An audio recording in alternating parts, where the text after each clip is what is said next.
Bem-vindos a mais um vídeo. Gostaria de comentar hoje o filme X-Men First Class, a X-Men Primeira Classe. Eu não recomendo esse filme por conta de da falta de decoro, tá? Em diversas cenas. Não é um filme para crianças, também não é para adulto, convenhamos, tá? Mas vocês entenderam, é muito menos para crianças. Infelizmente, quando se trata de filmes de super-heróis, como X-Men, acaba chamando a atenção das crianças. Imagine só vocês assistindo a esse filme e ver cenas com muita imodéstia e falta de decoro. Infelizmente, é isso. Mas gostaria aqui de tratar principalmente analisar as premissas desse filme no âmbito filosófico e moral, tá? É claro que com respeito à moral, não estou deixando de lado, tá, as moralidades que todo mundo vê, né? Mulheres mal vestidas ou não vestidas, tá? E diversas insinuações colocadas de maneira inadequada. Primeiro, eu gostaria de fazer algumas considerações do âmbito metafísico da coisa. O filme mostra os primórdios, tá? O início da jornada do Charles Xavier e Eric Leshner, o Magneto. Ambos foram contemporâneos quando jovens, tá? Depois eles juntam forças e por razões ideológicas se separam. Desde o início, Charles Xavier mostra um interesse profundo pelo darwinismo, pela teoria da evolução e essas palhaçadas. Por quê? Porque o fundo filosófico do X-Men é claramente darwinista, tá? Claramente darwinista, desde o início. Os mutantes são uma variação aliás, uma evolução do homem. O Magneto, ele entende que os mutantes são uma superação da própria espécie humana. Ou seja, no fundo, os mutantes e os humanos são espécies distintas. Provavelmente, tanto na cabeça do Charles Xavier, já que ele é darwinista, tá? Claramente darwinista, e do próprio Eric, o Magneto, os mutantes distinguem dos homens para muito além da própria raça, tá? Muito além. Porque não estamos falando apenas de uma variação de cor, estamos falando de uma variação também de potências decorrentes da própria alma humana. Ou, melhor dizendo, no linguajar darwinista do professor Xavier, da sua genética. Já que, ao que tudo indica, ele não acredita em alma. Apesar de, em um certo momento, falar de Deus, né? Mas talvez tenha sido força de expressão. Pois bem, os próprios humanos, tá, vão começar a entender assim. Os próprios humanos vão entender que os mutantes eles podem ser úteis para combate, por exemplo, já que eles têm um poder considerável que supera a de qualquer homem. Então, o professor Charles Xavier, por exemplo, ele lê pensamento. O Magneto consegue mover peças metais, objetos metálicos, mesmo de grande porte. Depois vai aparecer um que consegue soltar energia.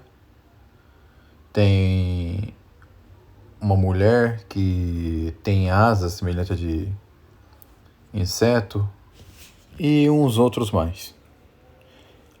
Nesse filme, o Wolverine, ele aparece muito brevemente, tá? Ainda como Logan. O, a cena que aparece dura segundos, tá? Literalmente. Bem, isso levanta uma questão metafísica interessante, tá? Apesar de considerarmos que os mutantes não existem, é um absurdo que ele é pensado para uma história em quadrinhos, depois desanimado e agora filmes. Mas é o seguinte: se caso os mutantes existissem, eles seriam uma outra espécie de fato, como é pensado no filme, ou continuariam sendo homens, humanos? Os poderes que os mutantes têm seria uma diferença, seriam diferenças acidentais ou substanciais? E tem ainda uma outra questão que devem ser colocadas, que podemos colocar. Se os poderes mutantes forem realmente diferenças específicas, tal como consta no Hexágono de Porfírio, então podemos dizer que cada mutante é sua espécie ou os mutantes no geral constituem uma espécie só? Por exemplo, Charles Xavier e o Magneto são da mesma espécie de mutantes ou são duas espécies de mutantes? São questões legítimas, tá? Pois é um universo ficcional em que isso foi pensado para sugerir que mutantes não seriam propriamente humanos, mas sim uma outra espécie que também merecem direitos, merecem ser protegidos, que não devemos discriminar. E coisa que tal. Mas o problema é que o direito humano propriamente dito tem por sujeito o próprio ser humano. Aí que vem um problema, porque se os mutantes não são seres humanos, não são homens, então eles não poderiam ser objeto de sujeito de direitos. No entanto, tá, para os curiosos de plantão, os mutantes seriam sim seres humanos, tá? Porque eles têm a mesma essência do homem, animal racional, tá? Os poderes que carregam os mutantes e as suas aparências exóticas, por mais diferentes, por mais aberrantes que possam parecer, seriam diferenças meramente acidentais, tá? Então, porque o que difere o homem do animal bruto é o ser racional.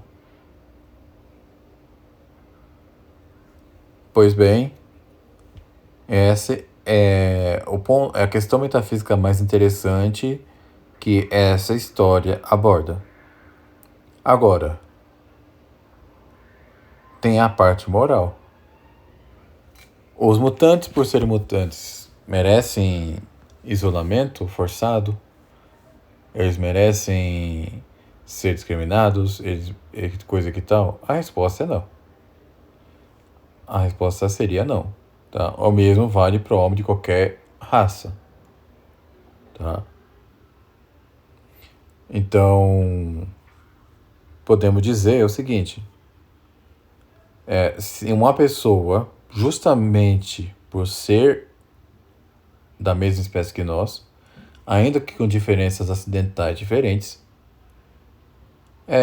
ela é sujeito dos mesmos direitos que outros homens têm.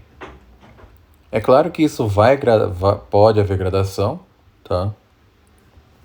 Mas isso é quando certo homem pertence a uma certa posição hierárquica dentro da sociedade, e não em decorrência da sua raça, tá? Que é uma diferença acidental. Podemos ainda analisar, inclusive, a diferença ideológicas entre o Charles Xavier e o Magneto sob uma outra perspectiva que não seja a analogia que muitos dão, por mais que seja essa a intenção dos autores, dos criadores da franquia, que é o seguinte, de que o Charles Xavier representa a figura do Martin Luther King, enquanto que o Magneto representa o Malcolm X, tá? Enquanto um defende a integração pacífica, o outro defende a segregação de fato, tá? Ou uma posição mais isolacionista. Ou seja, os negros teriam que realmente viver separados dos brancos, tá? E não conviver com os brancos. Enquanto que o Martin Luther King defende a integração pacífica. E depois sabe o que aconteceu com ele, né? Mas há também uma perspectiva também interessante, que podemos olhar para o seguinte modo. Apesar do professor Charles Xavier ter mostrado ingenuidade em querer cooperar com o governo americano e depois mostrar ceticismo, ele ainda assim prefere uma certa prudência. Ao invés de querer guerrear abertamente, mostrar os seus valores diante dos homens para que possam ser aceitos na sociedade. O Charles Xavier, vendo que os humanos em geral são hostis, então ele vai buscar tentar convencer por meio da demonstração de valores, digamos assim, combatendo o mal para ajudar os próprios humanos.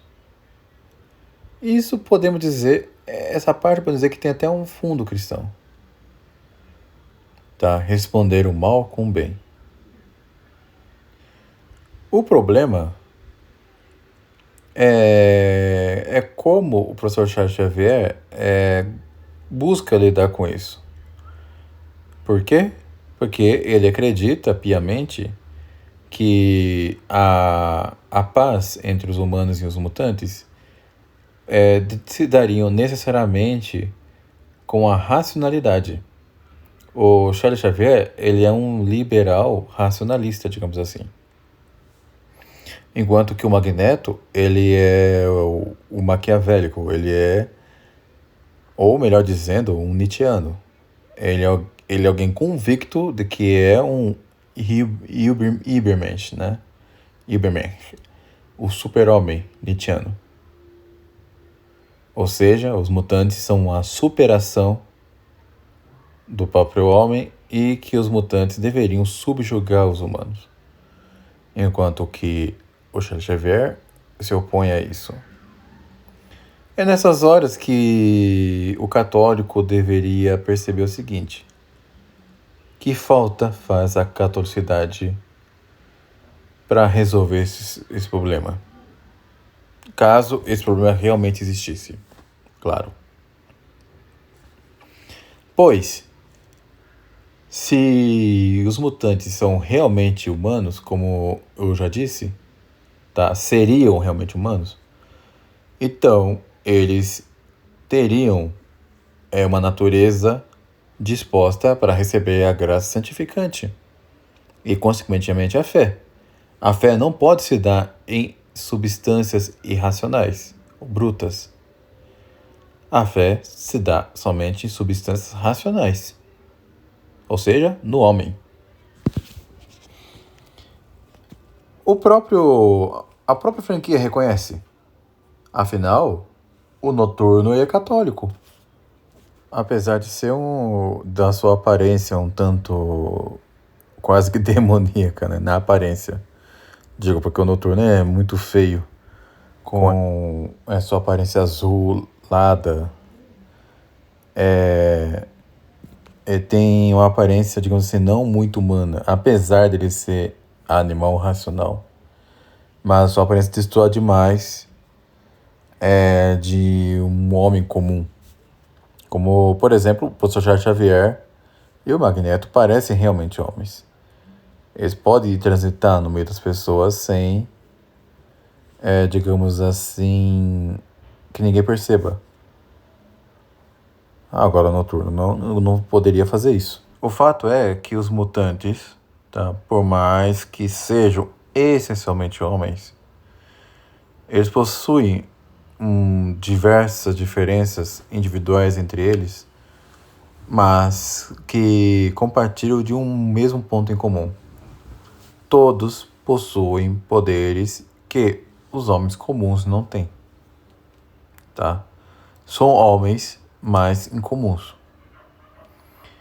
E, no entanto, isso não confere aos mutantes uma superioridade de dignidade sobre os humanos, tá?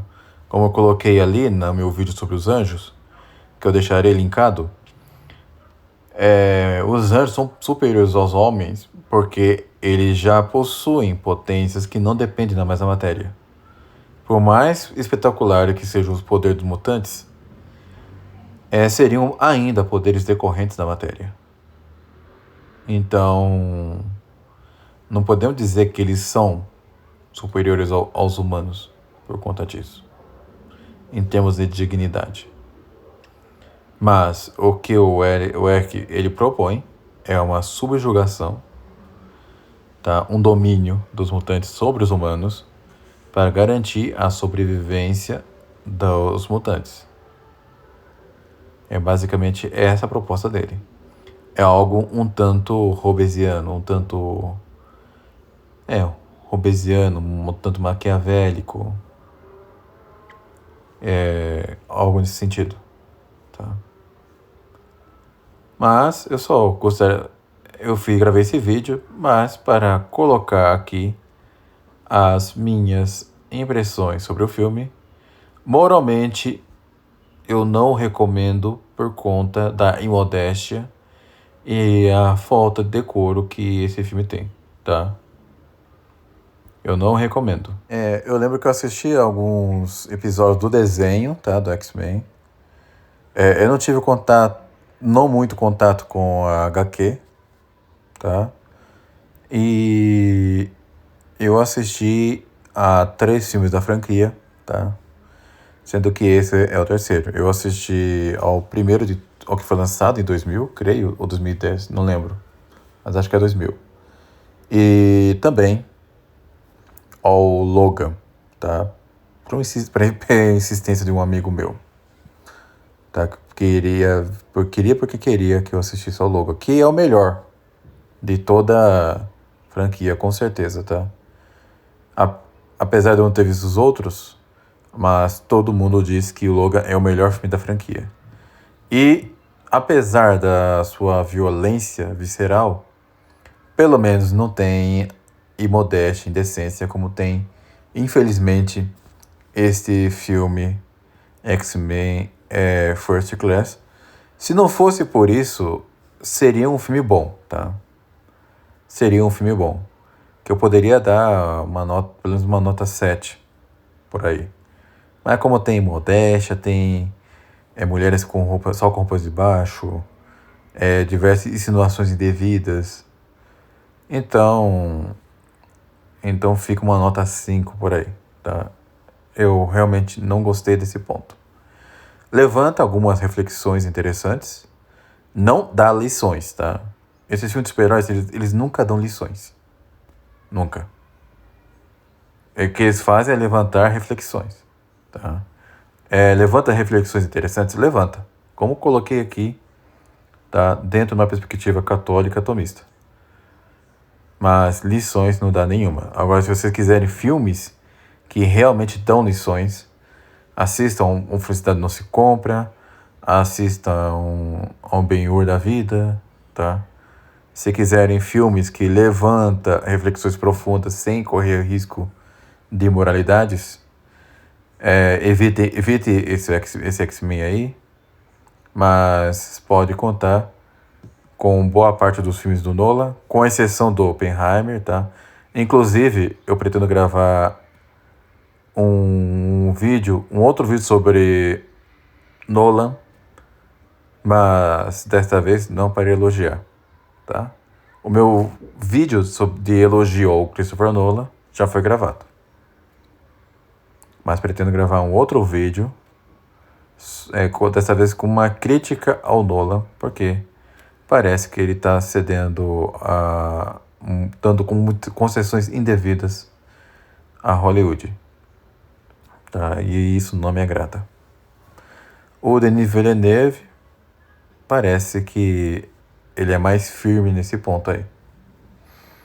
Pois bem, meus amigos. Fico por aqui. Eu espero que tenham gostado. Considere ajudar o canal, se tornar membro, onde eu dou algumas lições de filosofia e outras coisas. Também a partir de R$ 4,99, tá? Também considere me seguir nas redes sociais. Fique com Deus e até um próximo vídeo.